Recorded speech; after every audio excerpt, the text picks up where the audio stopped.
Sound speed. Marker. Action. Check, check. Check 1, 2.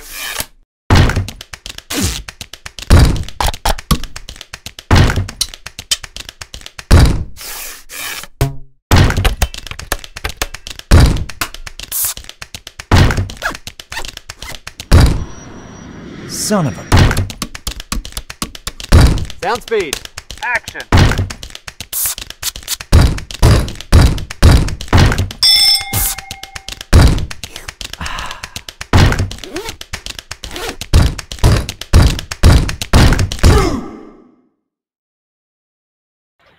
Hello everyone, this is Thomas from Trew Audio, and I want to say welcome to Trew Audio Presents. We have an incredible show for you today. I have with me Glenn Sanders and Colleen from Zaxcom, if you guys want to say hello really quickly. Hey, how's it going? Hey. Excellent. And right now we are going to have a show all about IFB systems. If you guys don't know what IFB systems, maybe Colleen can tell us a little bit more about them. Sure, thanks, Thomas. So an IFB system is really just a way of getting audio transmitted around set. So you as a sound mixer would have your sound bag or your sound cart, but the IFB audio is the audio that's transmitted out to the other people on set, whether that be a script supervisor, a director, a producer, anyone like that. So it's basically the audio that's coming from you to the rest of the members of set. Amazing.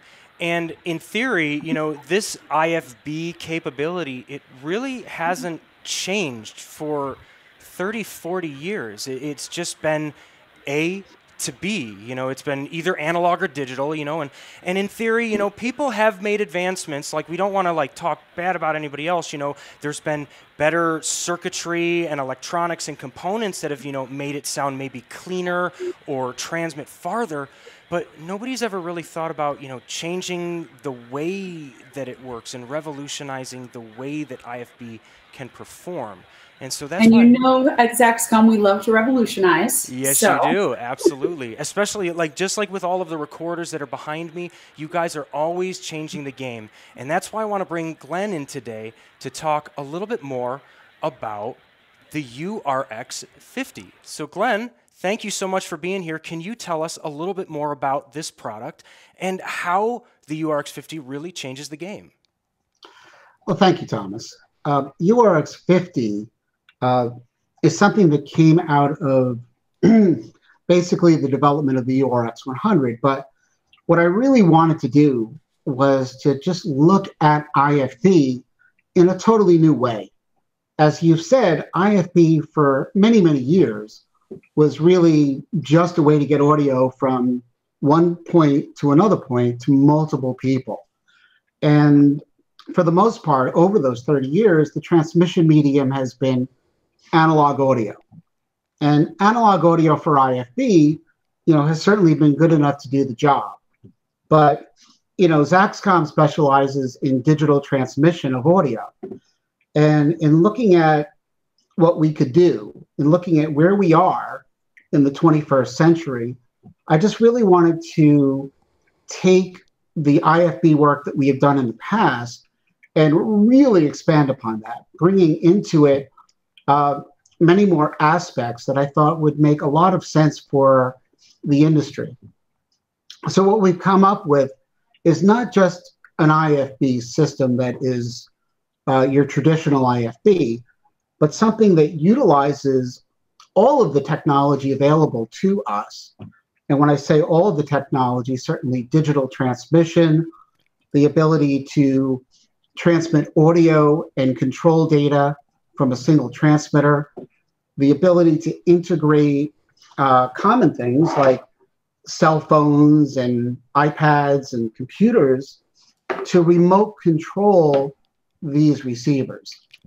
When I was coming up with the concept of this, it was just at the very beginning of things shutting down with COVID-19. And, you know, I didn't at the time really grasp that, you know, we would have a totally new paradigm of how we have to work now. And our current wireless systems, our wireless transmitters and receivers for talent, happen to have the ability to have full remote control. So we were really in a good position there. And we had a new transmitter just come out, which actually gave us a 12-hour runtime called the ZMT3X. And with those things, we had most of the puzzle put together. But I said to myself, we've got to have an IFB that can basically be given to the the crew, whether it be the director, whether it be utility, whether it be boom people, whoever it happens to be. We need to give that out and not get it back. Okay, we need to, be able to remote control every aspect of it to the point where you could actually give it to someone and let them handle it for weeks at a time. So to that end, we came up with the URX50. We also came up with a charger, which is a dual unit charger. It's the URX50 charger, so that anyone that owns a URX50, and when I say owns, I mean is in control of it, can simply drop it in a drop-in charger on set, at their home, wherever they happen to be, so that the sound department can stay clear of transferring any kind of problem through COVID-19 by the handling of these packs. And, because the wireless transmitters also have the ability to be remote controllable, the entire wireless system gets to be to the point where it's not going to be a concern that you're going to have any issues relative to the pandemic. So that was a big deal. But there were so many other things that we wanted to pull into this system that I really felt, we had to, just absolutely start again, just saying that we are going to define this much in the same way as we define multi-track recorders with the Diva, by basically saying, here's a nonlinear system, here's metadata, here's pre-record, here's things that just did not exist that we decided would be a good thing. And of course, now those are very ubiquitous things, I believe, within that. And of course, in wireless transmitters, Zaxcom invented digital transmission and recording.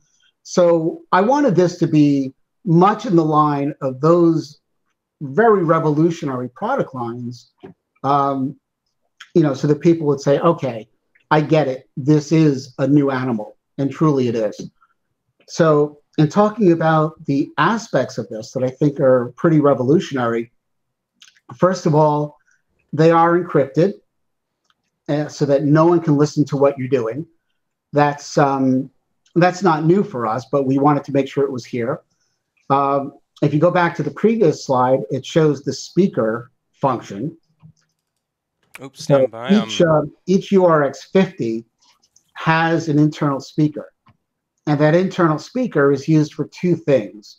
It's used to basically eliminate the need for headphones. So if you're in Video Village, if you're having lunch and you want to listen, you don't want to have your headphones on, you could see the speaker grill in the back on the last slide, so that you're able to, again, monitor without a headphone. And the speaker's actually nice. There you go. See, speaker. So right in there. So the speaker's actually fairly loud if you want it to be. But let me also tell you that the speaker can absolutely be disabled so that no one is going to turn a speaker on unless the sound department wants them to. So I really that's a very big deal. I really like that feature, Glenn, because, as a utility, sometimes I just don't want to have my headphones on at the cart. You're sweating, you're pushing things around. And you know what? If I'm working outside and they're inside in a hallway, having one of these just, propped up on my utility cart that's, just loud enough for me to hear while I'm just kind of hanging out, prepping up for the next scene, that's a great feature. Then when I need to, I can plop my headphones in and go to work. Absolutely. Another thing that we've done with the speaker is we've added a new function that we call Find Me. So from anywhere on the set, if you're looking for a lost IFB, you can find it. So from our remote control, if I simply activate the sound, which should be, there it is. So that sound basically allows you to find the IFB wherever it may happen to be on set. So in this way, if you have, 20, 30 units out there and one doesn't come back, as long as the unit is physically turned on, you're able to activate the find me tone. Yeah, and then you can audibly just walk around until you get closer and find exactly. it. So, having to waste time at the end of the day when especially you want to go home, you don't have to do that anymore. So we thought that was a really good function to put in that would be able to take advantage of the speaker. I'll also tell you the speaker's audio quality is excellent, especially above about 100 hertz. It's good for 100 hertz to 16 kilohertz. Another great feature is that while the URX50 is just a mono receiver, which means that it's only going to be able to feed audio to the headphones in a mono fashion, you can actually pick whether you listen to a stereo transmission, left side, right side, or a mix of the two. So you can give it to the sound department and let the sound department listen to the program audio while listening to, let's say, the talkback channel from the sound department. And you don't have to have anyone else have that capability. And all that's very remote controllable. So that's a cool thing. Another feature we put in is voting. The voting is a really important feature. What these can do is you're able to set them up so that you can have 3 separate transmitters and then have these monitor whichever transmitter it is getting the best signal from. So let's say you had 3 sound bags on a show and you had a director walking around to each one of these sound bags, it could automatically switch to that sound bag. Of course, you can also manually switch it from channel to channel. You'll see that on the front of it, there's no volume knob, but these have a volume up-down button. And actually, you can hear out of the speaker this little tone. So you've raised or lowered the volume. So you've got volume up, down, and then you've got 2 buttons here side to side that let you change channels. So it's really quite simple to use. And if you want to see the time code of the show, you can simply just press the time code button and it will show you the time code and user bits for that matter. And if you use it with the Zaxcom system, meaning you've got the Zaxcom recorder, it can also display the scene and take metadata. So really, not only is it a wireless monitor, it's actually something that's going to show you important information on the show. So that's a really, really cool feature as well. Glenn, that's great. I have a question for you. So in terms of, selecting like the different frequencies, I'm assuming there's the preset frequencies option where you can, have it tuned to the different bags, like you said. Do you have the ability to change that remotely as well as on the units? We can change everything remotely. There's no reason to touch these things. And I'll go into that in a moment. Okay. Before I do, I just want to mention also that it has delay. Okay. So every unit has up to 200 milliseconds of delay. And again, that's remote controllable. What you can also do is set up the channels so they can listen to, let's say, the main program feed without delay, and you can have a channel that is the same feed with delay. And again, all that's remote controllable. So let's go to the remote control so that we can show you what it is and how it works. So basically, the remote control consists hardware-wise of 2 things. First, there's the ZaxNet GUI bridge. The GUI bridge is the device that runs a web browser. So with that web browser, you're able to talk directly to any phone, whether it be iOS, Apple iOS system, the Android system. You can work with tablets, you can work with Macs, PCs. If it has a web browser, you can control all of your receivers. The nice part about that is multiple people can control the system at the same time. So if you want to control it from the sound card, you want to control it from the set, anything you do on one interface, one wireless remote interface will reflect on the other interfaces. So this is a really, really flexible system. So it consists of this Zaxcom GUI bridge, and there's a cable that connects to our camera link. And the camera link is able to transmit a channel of audio and the data that controls all of these URX50s. This is all a very, very seamless thing. You just plug the GUI bridge into this, and it knows what to do. The nice part about this is the UHF link will transmit to these URX50s, and you also have the Zaxnet transmitter to also allow you to remote control all of our wireless transmitters, body packs, if you have that too. So the TRX CL3 talks to both systems, which is really, really nice. So that's the hardware side of talking to the URX50s. What I'd like to do is I'd like to share my screen now, and I want to show you the GUI and how it works. Excellent. And this GUI is something that, like you said, can be controlled from multiple people. So a sound mixer as well as a utility could be using it on their phone as well as on a laptop on their card. Is that right? That is right. That is exactly right. Okay. So Glenn right now is switching over to show us the URX Remote software. Okay, so I'm going to share this, and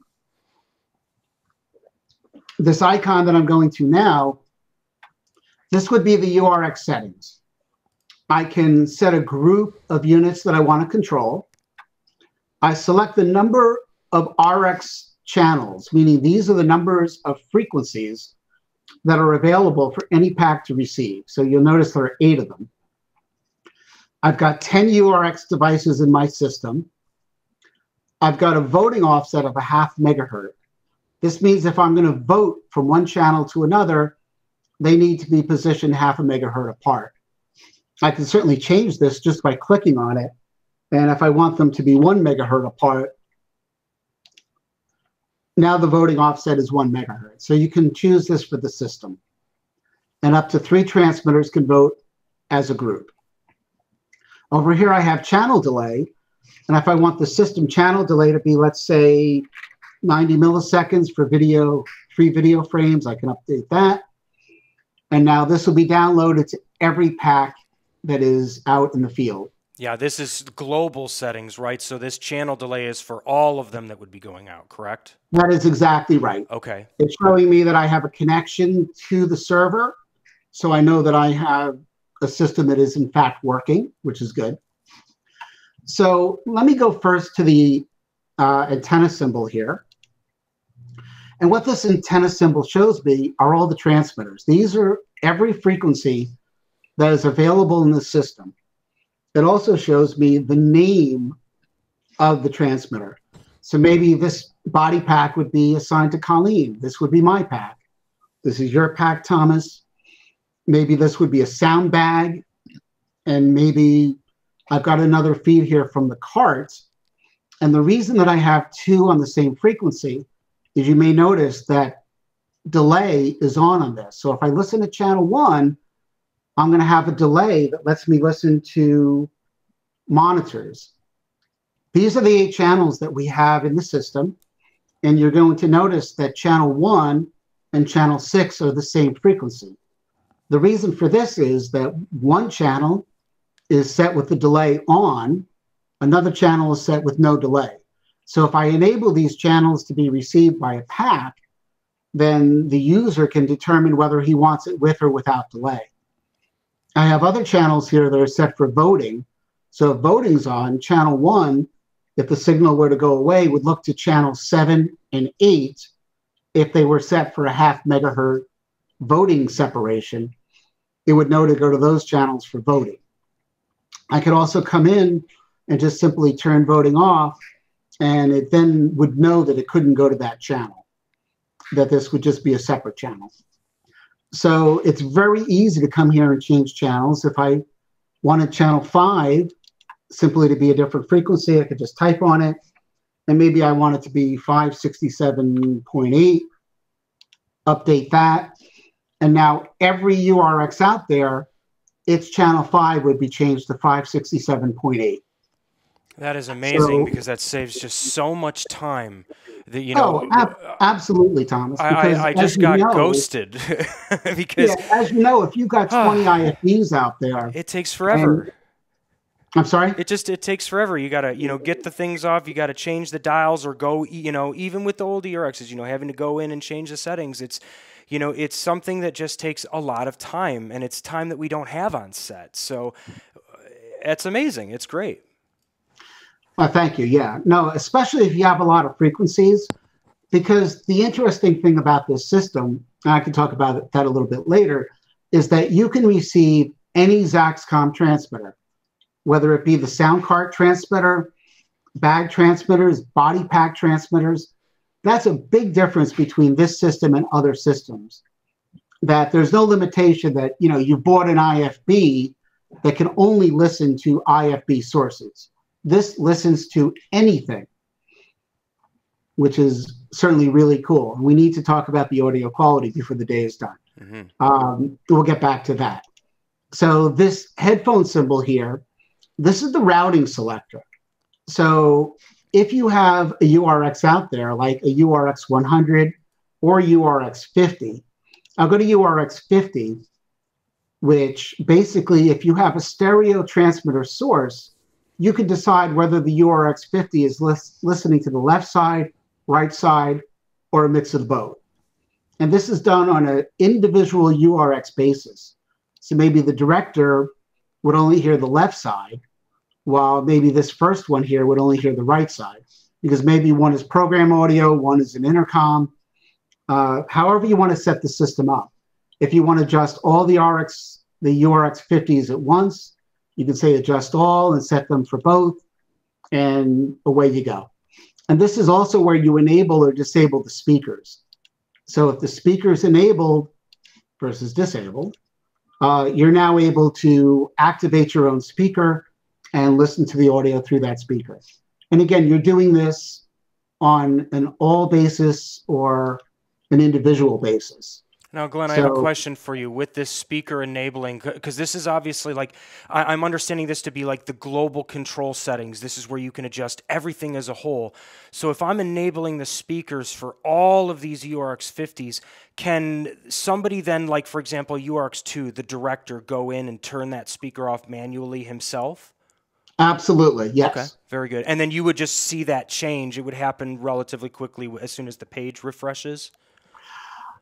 No, his speaker is still allowed to be on. This is basically allowing or disallowing gotcha. the speaker to be activated. If it's allowed to be activated, then the director can turn it on his own unit. Copy. Okay, it's not physically saying I'm spitting audio out right now. It's giving it permission to have that feature. Gotcha. That is exactly right. Okay. We want to make sure that no one can turn on a speaker unless it's allowed by the sound department. Very neat, very neat. Yeah, you're just basically stopping any of those accidental feedback or anything at the Video Village cart. That's very exactly neat. Right. So this is the routing for URX 50. On our URX 100s, if I select one, because URX 100 is a stereo receiver with separate audio for the left and right side, you're able to take a stereo signal coming in, the left side, the right side, and you can assign them where you want. So you might want left, left, right, right. And then you might want the walkie audio to be centered if you have a walkie plugged into our URX 100. The walkie interface is not available on URX 50. It's a URX 100 thing. We can get into the differences in those units in a moment. And of course, on the URX 100, if you have a mono signal, you might put it left, center, or right, depending upon what your taste is, basically. So that's the headphone routing. And again, that's all individually adjustable, unit by unit, and it's all remotable. Let's go to the channel screen. So as we said before, you've got all your URXs here. If I want to take the first URX, and I want it to be able to monitor channel 1 and channel 6, and that's it. And if I go back here to the antenna, you'll remember that channel 1 and channel 6 are the same frequencies, except one has delay and one doesn't.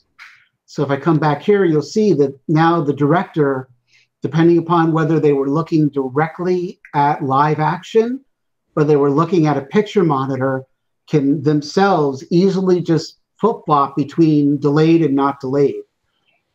If you come to another unit and you basically want to have it monitor any number of channels remotely, you can give it permission to do so on a unit-by-unit basis.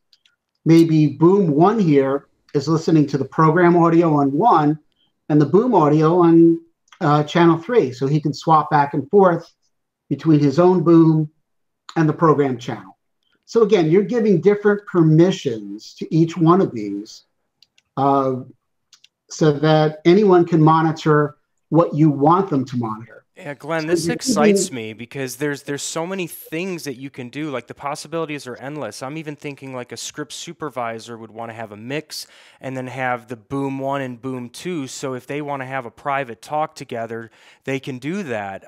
It's just so neat. So you're making your global settings in the antenna section, and then in here you can fine tune which ones are specific to each unit, right? Well, that's right. I mean, the antenna part is really about 2 things. It's about assigning the frequencies of the system and also assigning the name of each transmitter that's transmitting that signal. And this actually will also be transferred to the wireless and recorder side as well in an upcoming software version. Very neat. Yeah, in fact, I don't know if you guys can see it, but on mine, it says no name right now, but obviously, you know, with Glenn's, he's labeling them and his would have the physical name instantly change. Exactly. Very neat. Okay, so the next icon here basically is where we assign the personality of each URX in the system. So basically, we're just giving the URXs a name. And the reason we give them these names is so that basically when you put them in the chargers, you're able to know which unit is yours. I mean, you could certainly put a piece of tape and write a name on it, but electronically, when you turn it on, you're going to see the name of the person who owns it. And we think that's pretty nice. Getting your name in lights, of course. Absolutely. So that's that. And also, as I said, you also select the model here. You can select URX50 or URX100 because you have to tell the system what the hardware is that it is controlling. Mm-hmm. So that's that. Next, we have the Find Me screen. On the Find Me screen, we can say adjust all URX50s if we want all of them to start making noise, or we can basically turn the sound on a single unit. And if we do that, then that unit is going to sound off on set, and you're going to be able to easily find it. Very good. So at the end of the day, as we talked about, this is a really great feature to have. Glenn, I have a question for you about this feature.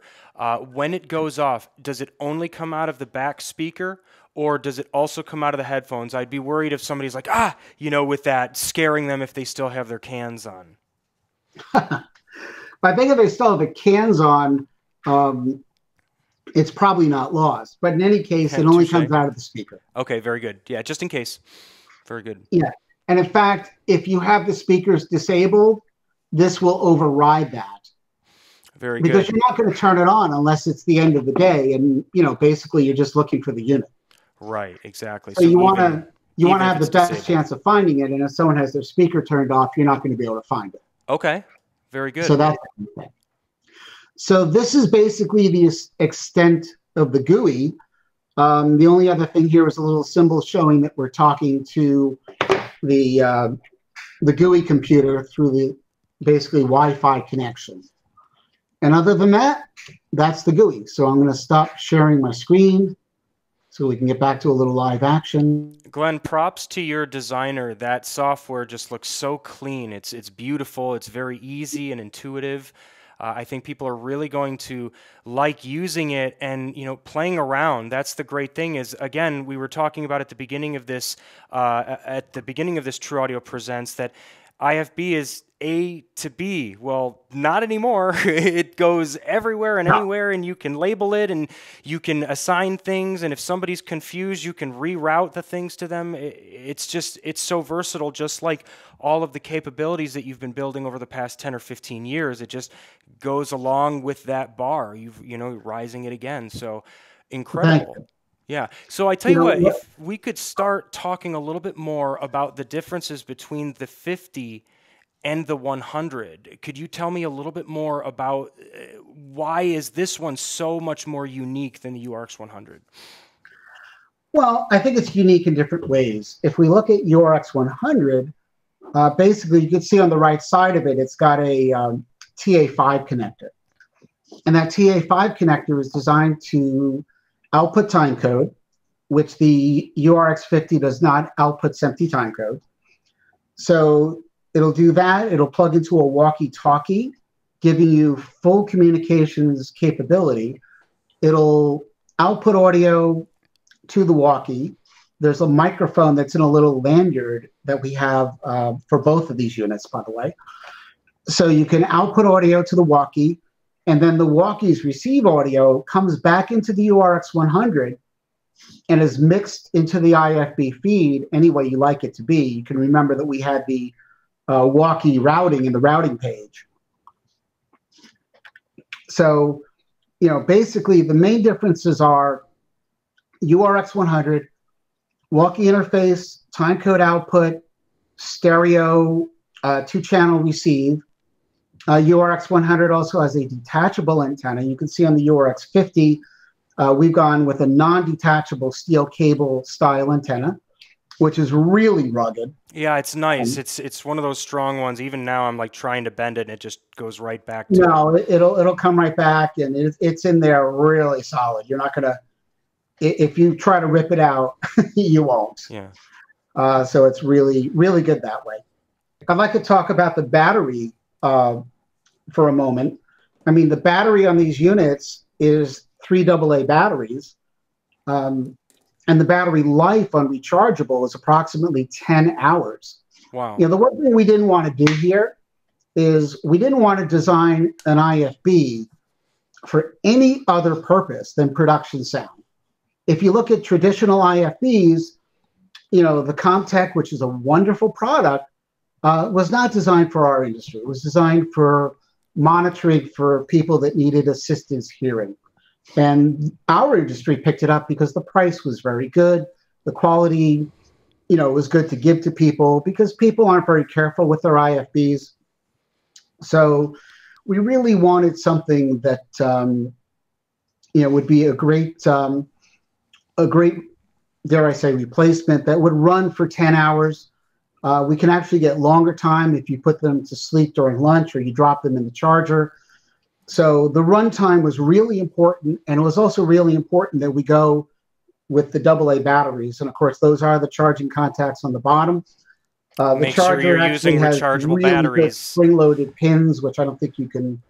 Yep. Maybe you can see them. They're all gold spring-loaded pins in there. So just make sure you put the right batteries in when you're charging it, people. Come on now. Yeah. Well, it is a super high quality charger, and you can actually leave the unit in the charger and let it run all day. So if you want to put a unit in Video Village and just leave it on, no problem with that. You don't have to worry about charging the batteries. It's basically a plugged-in monitor with a speaker, So I think that's very good. What we also didn't want to do, I can see a lot of Video Village carts that'll just have, like 6 or 8 of those chargers set up, and everybody goes to lunch and they just stick it in, and then they look at their name, and then they pull it out and put it back on, and it just exactly right. And by doing that, you could extend that from 10 hours to easily 12 to 13 hours. Exactly. Good. So yeah, so it's a really nice way to go through the whole day without the sound department having to change batteries for anybody. Mm-hmm.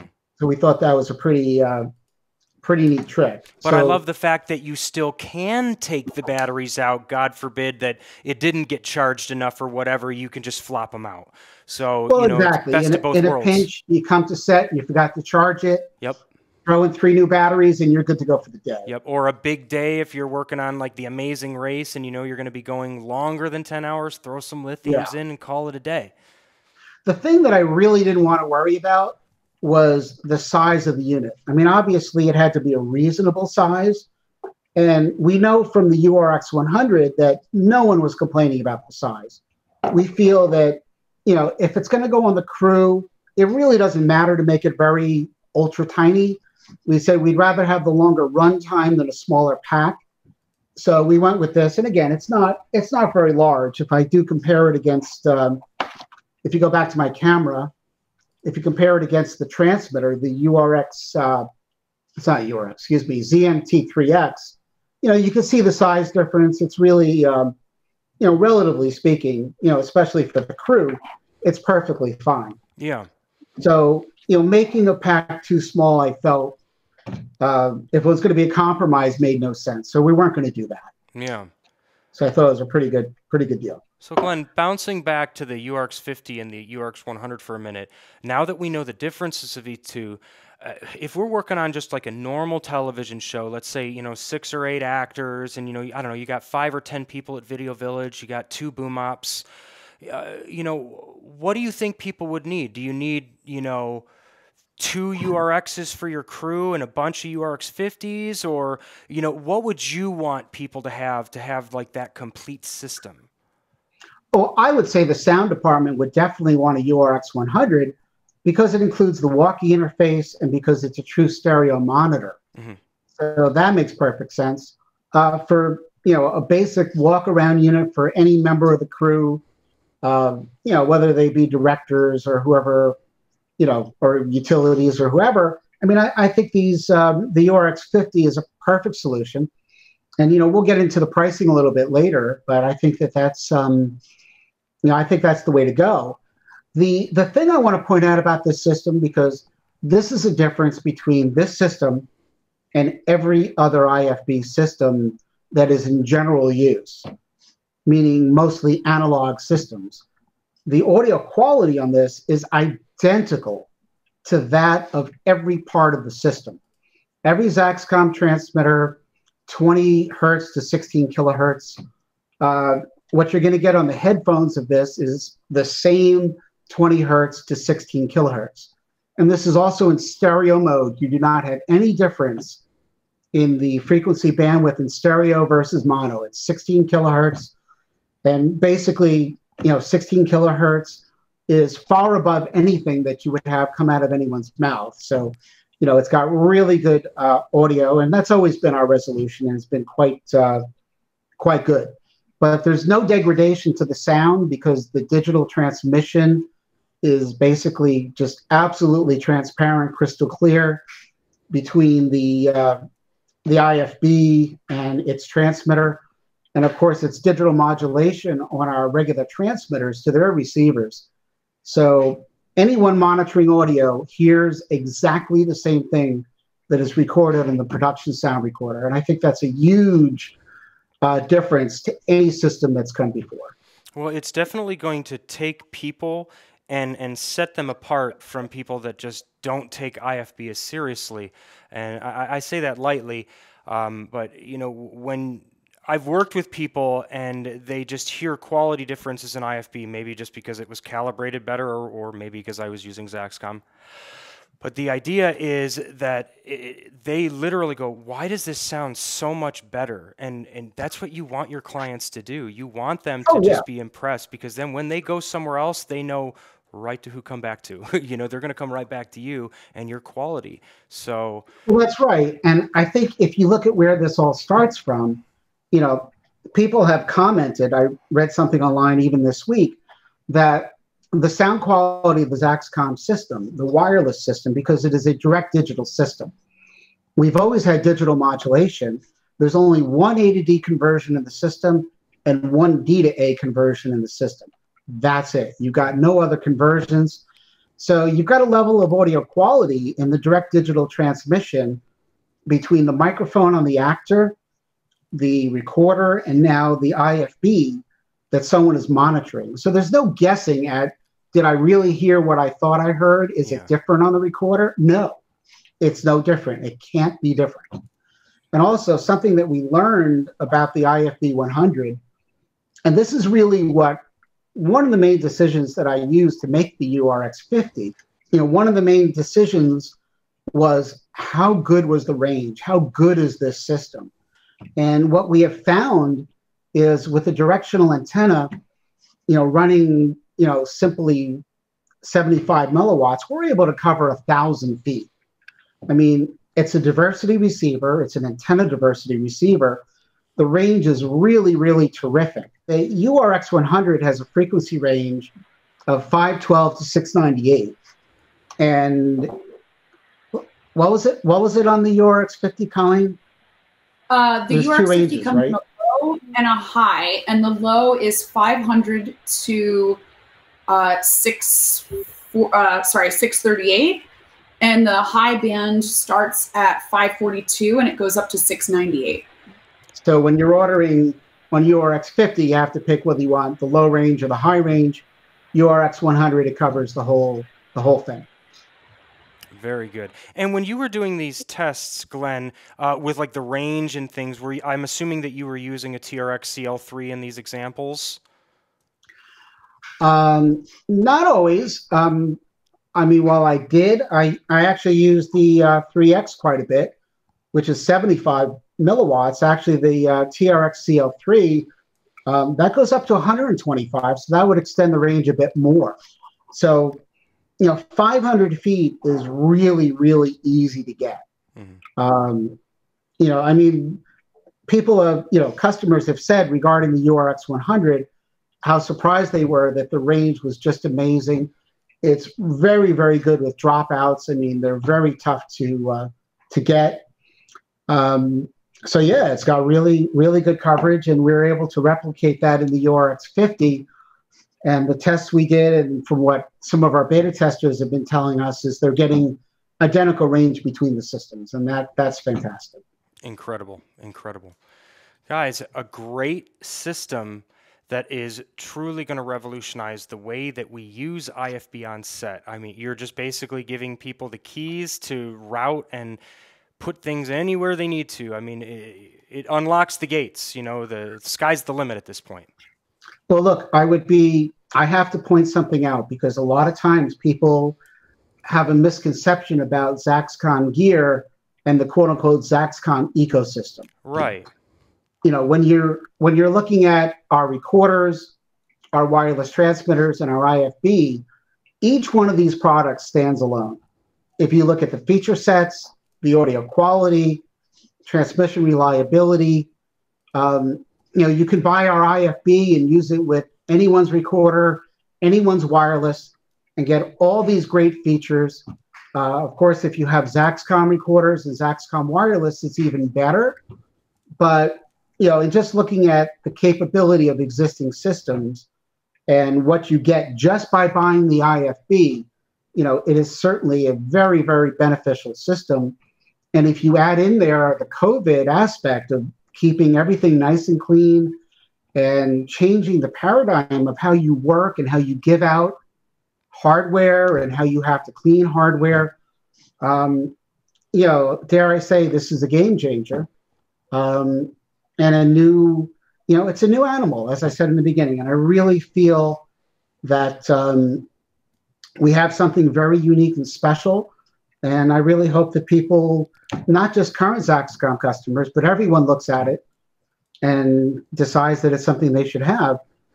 I will point out one more thing, that whether you want to put together a small system, maybe just one transmitter, and in fact, you can use any Zaxcom transmitter if you're not going to use the GUI.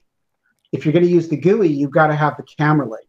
But any body pack transmitter will transmit to these packs, and they will receive any modulation that we've put out. So basically the ZHD96, XR, mono, stereo, there's no limitation on that. So, if you have a body pack transmitter, you can pick up a URX50 and you can go with it. So if you have, a couple of receivers and a transmitter, fine.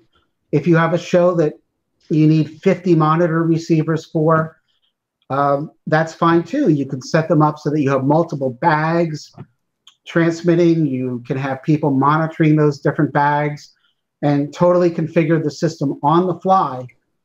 And even with power off on every receiver, even changing frequencies on the main transmitter, the moment you switch on a URX50 or a URX 100, if it doesn't see the main channel with the data, it will actually then go search for it automatically. It'll lock onto it, download all the data, whether that data is identical to what it has in its memory or all new data for that location, and you're good to go. So you don't even have to have the receiver packs on and working when you configure the system. As they come up, they will receive their instructions, configure, and you're ready to do what you want to do. Incredible. I love it. Glenn, I want to say thank you so much for everything that you do for our industry and obviously for this new game-changing product. But I actually want to talk to Colleen now to see how we get this product in everybody's hands. Well, who wouldn't? Right, exactly. So Colleen, tell us a little bit more about when is this available? So you're not actually going to believe this, but it's ready right now. Boom. So all you have to do is call your favorite Trew audio shop, place an order with your favorite salesperson or whoever answers the phone, and you're good to go. Excellent. And guys, just to let you know, we're getting close to the end of the year and we have our Happy Holidays sale. So if you guys are needing to, we can take care of you. You can get those tax deductions before the end of the year. This is a great purchase to make sure that in 2021, you're stepping up your game. And if you need to, we also have the Synchrony credit card offer where you can get up to 12 months interest free for these purchases. So this is a great product that you might want to consider getting this purchase. It basically grows with you in your career. Guys, I want to say thank you again to both Glenn as well as Colleen. You guys are incredible. You guys always do great work. You guys are dear to my hearts. Just keep it going. Love it. Well, Thomas, thank you for your time.